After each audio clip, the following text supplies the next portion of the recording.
지금 뭐하냐? 어?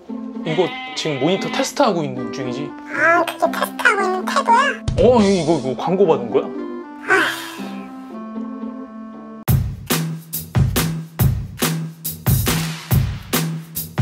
안녕하세요 여러분들, 티라노입니다. 제가 녹화 방송을 찍을 때는 보통 딱 요 구도로 영상을 찍잖아요. 그래서 이제 이 뒤에 있는 이 모니터, 특히 이 세로 모니터 뭐냐고 물어보시는 분들이 굉장히 많거든요. 그래서 제가 늘 이거 원래 이렇게 생겨먹은 게 아니고 가로 모니터인데 모니터 암을 달아서 쓰는 거예요. 이렇게 답글을 많이 달아드렸었어요. 그런데 이 모델에 제가 쓰고 있는 모니터 암이요, 노스바유? 노스바오유? 뭔 발음인지도 모르겠네요. 이런데 무슨 자꾸 중국 사람이라고 오해를 하는지 모르겠어요. 어떤 이유도 변명도 갖다 붙이지 마. 아무튼 이 제품은 MB-F80이라는 제품인데 요게 이제 지금 가격은 조금 올랐는데 예전에는 15,000원에서 18,000원 정도 해서 진짜 극가성비 제품이라고 많이들 구매해서 쓰셨었거든요. 그런데 요게 문제가요, 모니터가 27인치밖에 안 되는데도 불구하고 세로로 세울 때는 피벗을 하다가 무게중심이 쏠려가지고 자꾸 이쪽으로 가라앉고요. 또 이게 높이를 쉽게 조절할 수 있게끔 가스쇼바 방식으로 되어 있는데요, 진짜 장력 조절이요 병아리 눈곱만큼밖에 안 됩니다. 아니 세상에 어느 정도냐면요, 같은 모니터인데도 불구하고 요거를 가로 모드로 두느냐 세로 모드를 두느냐에 따라서도 장력 조절을 다르게 해야 돼요. 그리고 결정적으로다가요, 얘는 이제 스위블이라든지 틸트가 이런 식으로 이제 쉽게 되잖아요. 근데 쟤는 이걸 장력 조절을 하려고 살짝 풀잖아요. 그럼 목에 힘이 하나도 없고요. 반대로 이걸 꽉 조이면 고정은 잘 되는데 그때부터 모가지가 죄송합니다. 아무튼 진짜 목이 빡빡해서 돌아가질 않습니다. 그리고 또 하나, 요거는 27인치 세로로 쓰시는 분들은 다들 공감하실 만한 내용인데, 옆에 27인치를 가로로 두고 세로로 옆으로 피벗을 해놓잖아요. 그러면은 길이가 굉장히 긴 편이라서 이 위쪽으로 튀어나오는 부분의 밸런스를 맞추려면요, 사실상 모니터 하단면을 데스크랑 완전히 붙였어야 돼가지고 이 모니터함을 쓰면 좋다라고 하는 요 모니터 하단 공간, 요거를 잘 쓰지도 못할 뿐더러 청소할 때도 손가락이 안 들어가서 굉장히 귀찮고, 아무튼 모니터함을 쓰는 장점도 전혀 없어지게 됩니다. 그래서 제가 24인치로다가 모니터함이 필요가 없는 애로 눈독을 들이고 있었는데, 집에 안 쓰는 모니터가 이렇게 쌓여있다 보니까요, 요 상황에 또 모니터 사면 어떻게 되는지 아시죠 여러분들? 아무튼 그 와중에 굉장히 반갑게도 리뷰 요청 들어왔습니다. 보이시죠 샘스? 제품은 바로 삼성 오디세이 G3 F24 G35T라는 제품입니다. G3니까 오디세이 시리즈의 막내일 거고 가성비 라인일 거고요. 24로 시작을 하니까 당연히 24인치 제품이겠죠. 오늘은 뭐 시작합니다 이런 거 하지 말고 바로 열어봅시다. 하부에는 모니터를 이렇게 조립한다, 이런 방법들이 써 있고요. 구성품은 설명서, DP 케이블 하나 들어가 있고요. 전원 케이블은 굉장히 독특한데요, 약간 달팽이스럽게 생긴 것 같기도 하고, 아무튼 간에 굉장히 부드러운 유선형으로 만들어져 있습니다. 어댑터는 보통 중소기업 저렴이 제품들에 비해서는 꽤 완성도 있게끔 생겼고요. 14V 2.5A 35W 제품입니다. 요거 어댑터 커넥터 외경이 좀 큰 편이네요. 6mm라서 호환 어댑터를 좀 찾기는 어려우실 것 같긴 하지만 뭐 제품이 이건 삼성이라서 AS 관련돼서는 특별히 걱정을 안 하셔도 될 것 같기는 합니다. 양쪽 다리 받침대 2개랑요 모니터 스탠드가 이렇게 들어가 있고, 조립은 아쉽게도 손나사로 돌리는 방식은 아니고요, 드라이버로 체결을 해주는 방식이에요. 월마운트는 100x100이고요 기본 제공해주는 스탠드는 이렇게 상단부를 거치를 하고 뒤를 이렇게 내려주면은 찰칵하고 잠기는 방식으로 되어 있습니다. 자, 디자인을 한번 보죠. 전체적으로 블랙블랙한 느낌이고요. 재질감의 느낌은 보급형 라인업답게 고급스러운 느낌은 분명 아닌데 요게 아주 오묘한 느낌이에요. 뭐랄까, 저렴한 옷감으로 이태리 장인이 한 땀 한 땀 만든 것 같은 느낌? 그러니까요, 삼성이라는 네임 밸류답게 마감 자체만 놓고 봤을 때는 굉장히 좋은 편인데 재질감은 썩 그렇게 고급스러운 편이 아니다, 이렇게 생각을 하시면 딱 좋을 것 같습니다. 뒤에 뭐 이렇게 사이버틱한 문양도 들어가 있고요. 상단에 오디세이 마크가 프린팅 되어 있습니다. 포트는 전부 하단을 향하도록 위치되어 있고요. 차례로 HDMI 2.0, DP 1.2, 그 다음에 D서브 3.5파이 헤드폰 단자와 전원 포트가 위치해 있습니다. 모니터 스탠드는 일명 산발이라고 하죠. 아래쪽이 이렇게 공중 부양되어 있는 방식인데요. 보급형 모니터 같은 경우에는요, 중소기업 제품들 보면은 요게 발이 약해가지고 굉장히 흐느적거리는 제품들이 많거든요. 그런데 이 제품요, 생김새는 약간 허접하게 생겼잖아요. 그럼에도 불구하고 상당히 강도적으로는 괜찮은 편입니다. 아래쪽으로 선이 이렇게 지나다닐 수 있어서 괜찮긴 한데 좀 자리를 많이 차지하긴 하네요. 사이즈는 디스플레이만 놓고 봤을 때는 가로 541mm, 세로 321mm, 스탠드를 체결을 했을 때는 디스플레이는 최소 높이 385mm, 최대 높이 495mm 정도로 나오고요. 이 바닥에 있는 지지대는 부위의 깊이가 약 265mm 정도로 측정이 됩니다. 베젤은 좌우 상단 인베젤 5mm, 아웃베젤 2mm로 합계 7mm로 측정이 되고요. 이런 방식의 보더리스 디자인으로 나오는 중소기업 모니터들에 비해서는 아주 살짝 약 한 2mm에서 4mm 정도 더 얇다라고 보시면 될 것 같아요. 디스플레이는 같은 오디세이 시리즈인 G7이나 G5랑 다르게 플랫형 디스플레이이고요. 24인치 16:9 비율의 FHD VA 패널이 탑재가 되어 있습니다. 완전 디폴트 설정인 표준 모드, 색온도 따뜻하게 감마1 MPRT 모드 오프 기준에서 색역은 sRGB 90%, 감마값은 2.0, 켈빈 값은 약 6600K, 밝기는 292.9니트, 명암비는 3060:1로 측정이 되었고요. 색상 정확도는 청색과 노란색이 좀 튀기는 하는데 정말 기대했던 것보다는 아주 상당히 정확도가 좋은 편입니다. 그리고 이렇게 보통 보급형 제품들을 사용하시는 경우에 있어서는요, 캘리브레이션을 따로 잡고 쓰지는 않기 때문에 대략적으로 가장 적합한 옵션을 찾아드리기 위해서 조금씩 제가 조정을 해봤는데요. 혹시라도 구매를 염두를 해두시는 분들 같은 경우에는 잘 보세요. OSD에서 감마 1값 이외에 감마 2값도 설정이 가능한데요. 이렇게 감마 2값 같은 경우에는 색상 정확도가 조금 더 틀어지기는 하는데 오히려 아까 지나치게 튀었었던 청색과 노란색 값은 조금 안정되는 편이고요. 대부분 값이 3 미만 값이기 때문에 이 정도면 사실 볼만 하거든요. 이 기준에서 보면은 감마 값이 2.3 정도로 표준에 약간 더 가깝고요. 조금 더 VA스러운 맛이 난다라고 말씀을 드려야 될까요? 약간 진한 색감이 더 도드라지게 느껴집니다. 그 밖에 색온도는 차갑게로 설정이 가능하긴 한데요. 이렇게 설정을 할 경우에는 켈빈 값이 9000K를 상회할 정도로 완전히 화면이 푸르딩딩해지기 때문에 그냥 요거는 없는 메뉴다, 이렇게 생각을 하시면 될 것 같고요. 그리고 또 뭐가 있나...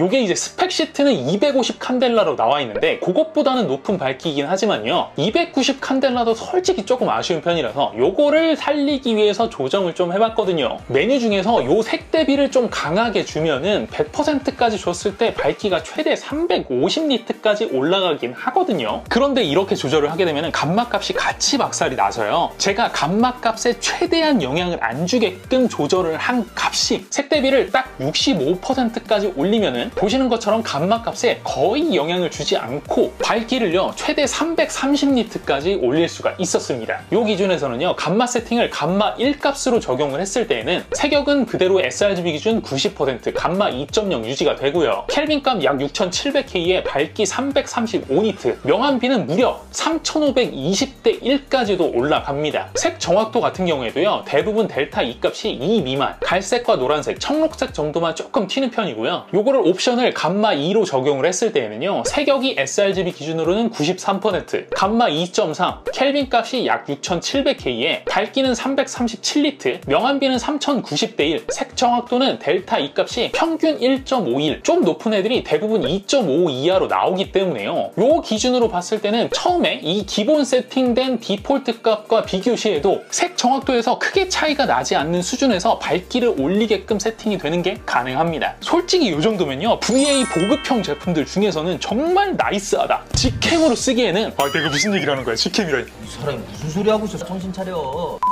영화나 유튜브 감상 등 영상용으로 쓰시기에는 정말 충분히 훌륭하다, 이렇게 말씀드릴 수가 있습니다. 일단요, 제가 멀티미디어 용도로는 합격을 드리겠습니다. 자, 그럼 이제 게이밍 용도로도 확인을 해봐야 되겠죠. 스펙 시트상 주사율은 144Hz에 응답 속도는 MPRT 기준 1ms/s이고요. 프리싱크 프리미엄도 지원을 합니다. 다만 잔상을 줄이기 위해서 MBR 기능, 즉 MPRT 모드를 켜시게 되면요, 밝기가 126니트로 떨어지게 되는데 요거 진짜 제가 보니까요, 여러분들 혹시 사생활 보호 필름 아세요? 그거 붙인 것 마냥 굉장히 어두워지고요. 뭐 당연하겠지만 밝기를 건드는 순간 MBR 기능은 풀리게끔 세팅이 되어 있습니다. 그리고 프리싱크와도 연동해서 사용이 불가능합니다. 이렇기 때문에 사실상 MBR 기능을 항상 켜놓고 쓰시는 거는 조금 무리다, 이렇게 생각이 들고요. 그렇다고 요거 설정을 게임할 때마다 매번 바꿔서 쓰기에도 약간 OSD가 불편한 편이라서요, 실질적으로 베스트 세팅은 제가 생각을 했을 때는 응답 속도만 5D로 두시고 딱 프리싱크만 켜고 쓰시는 게 적절하지 않을까, 이렇게 생각이 듭니다. 추가적으로 UFO 잔상 테스트한 결과도 좀 보여드리면요, 보통은 OD만 먹이면 역잔상이 발생되는 경우가 많아서 OD를 의도적으로 끄시는 분들도 계시는데 이 제품은요, 그런데요, 좀 특이하게도 온과 오프 간의 차이가 크게 보이질 않습니다. 오히려 이게 느낌만 그런 건지는 모르겠지만요, 오프로 했을 때 고스팅 현상이 더 심한 것처럼 느껴지기도 해요. 혹시나 제가 잘못 봤나 싶어가지고 OSD를 몇 번이나 확인을 했는데도 불구하고 옵션 세팅은 제대로 표시된 게 맞습니다. 여러분들 눈에는 어떻게 보이시나요? 저처럼 오프 쪽이 조금 더 심해 보이기도 하죠? 다행히도 MPRT 모드 같은 경우에는요, 플리커 증상이 조금 발생이 되기는 하지만 잔상이 감소되었다는 게 확연하게 눈에 느껴질 정도로 좋아집니다. 여러분들이 보시는 화면에도 미세하게 UFO 꼬리가 줄어든 느낌이 좀 나죠? 하지만요, 보급형 제품에 투여되는 패널의 특성상 고가의 패널이 들어갈 수는 없었기 때문인 건지 확실히 응답 속도가 조금 밀리는 느낌은요 분명히 듭니다. 그런데 이 제품이 게이밍 모니터라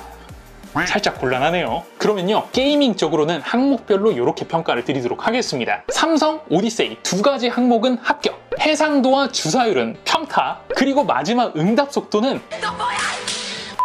자, 이제 제가 이 녀석에 가장 기대했었던 그 부분, 모니터 스탠드에 대해서 알아보죠. 스위블은 좌우 30도씩 이렇게 돌아가는데요, 사실 뭐 24인치 모니터를요 회의용으로 돌려가면서 쓸 일은 없으니까 그냥 혼자 쓰시거나 옆에 앉은 사람과 돌려서 같이 볼 정도로는 충분하다, 이렇게 생각이 들고요. 틸트는 마이너스 5도에서 20도까지 올라가긴 하는데 요거는 뭐 엘리베이션을 지원을 하기 때문에 요 정도면 각도는 충분하다라고 보여집니다. 엘리베이션 높이는 실측 기준으로 약 110mm 정도 조절이 가능한데요, 가로로 봤을 때는 솔직히 충분하고요. 세로로 돌렸을 때도 바닥에서 뜨는 높이가 약 6.4cm 정도로 그렇게 낮은 편은 아닌데요, 그래도 조금 더 높이 세팅이 가능했으면 어땠을까, 이런 아쉬움이 좀 듭니다. 이게요, 세로로 놓고도 눈높이가 딱 맞아야지 또 보는 맛이 있거든요, 여러분들. 오호, 여러분들 지금 무슨 생각하신 거예요? 저는 엑셀을 말씀을 드린 겁니다.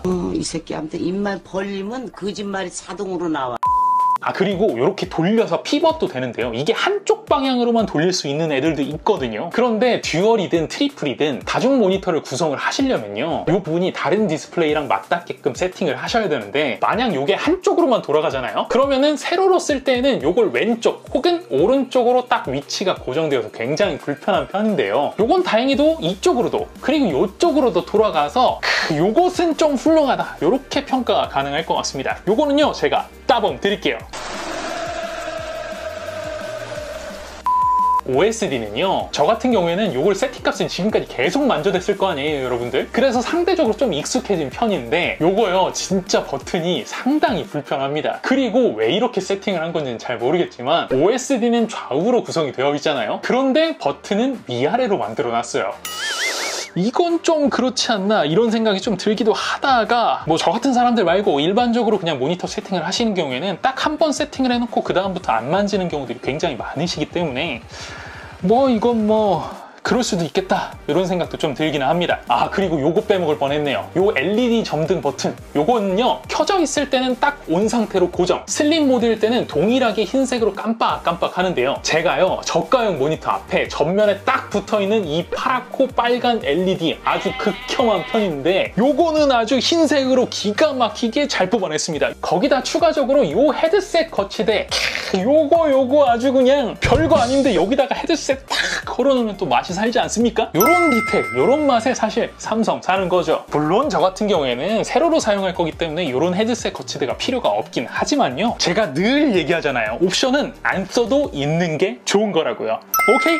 자, 오늘은 삼성의 G캠용 모니터, 아니 게이밍 모니터의 막내 라인업인 오디세이 G3 F24 G35T라는 제품에 대해서 알아봤습니다. 사실 여러분들이 모니터를 고르시게 될 때는요, 첫 번째로 고르는 스펙이 바로 인치수이기 때문에 상대적으로 더 메인스트림 라인업인 27인치에 비해서 24인치는 선택의 폭이 적은 게 사실이거든요. 물론 24인치도 최근에는 고주사율 모니터들이 굉장히 많이 나오고 있긴 하지만요, 소위 말하는 1티어급 모니터 회사에서는 이렇게 24인치 모니터들이 굉장히 많이 나오지는 않고 있기 때문에 이렇게 나와주는 것만으로도, 그리고 라인업을 채워주는 것만으로도 만족스럽거든요. 사실요, 저는 굉장히 반갑습니다. 물론 이 제품 같은 경우에는 완벽히 게이밍이다, 이렇게 말씀드리기에는 조금 아쉬운 부분이 있긴 했지만요, 그건 사실 이 제품의 문제라기보다는요, VA 패널 자체가 가지는 패널적인 특성이기 때문에 그 부분을 감안하고 봤을 때는 뭐 충분히 납득이 가는 수준이다, 그리고 충분히 납득이 가는 퀄리티다, 이렇게 평가가 가능했었습니다. 그리고 또 하나, 초기 세팅 값을 왜 이렇게 세팅을 해놨는지는 되는지는 정확하게는 모르겠지만요. 어쨌든 아까 전에 제가 세팅을 했던 것처럼 조금만 만지게 되면은 비교적 정확한 색 정확도와 기가 막힌 명암비와 밝기로 딱 게임용이다, 딱 목적을 받기보다는 게임용으로도 쓰고 영화용으로도 활용을 하고 이렇게 범용으로 활용을 하시는 분들 같은 경우에는, 그리고 그런 분들 중에서 VA 패널의 색감을 좋아하시는 분들에게는 정말 좋은 보기, 추천할 제품이 아니었나 그런 생각을 좀 해봅니다. 자, 오늘 영상은 여기까지입니다. 영상 봐주셔서 감사드리고요. 여러분들의 생각을 댓글에 주르륵 남겨주시면